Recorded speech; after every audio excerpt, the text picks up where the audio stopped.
Hello, I'm in a 2012 Chevy Cruze, and today I'm going to show you to open the hood. So from the driver's side, we'll pop down, and you should see this release lever that will pull. And if there's no tension at all here, you might want to check behind this plastic, make sure all the cables are still attached. But head up to the front now. You should see the hood slightly loose now. That way you can fit your fingers in. There's a lever here we're going to push and lift. So push and lift. And then there's this arm here that you can lift up as well. So now we've got this arm holding it up.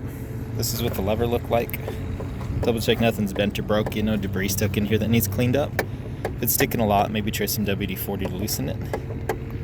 And then this is what it was hooked onto.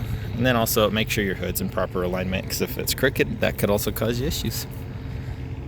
But I hope this is helpful. Hope you have a wonderful day.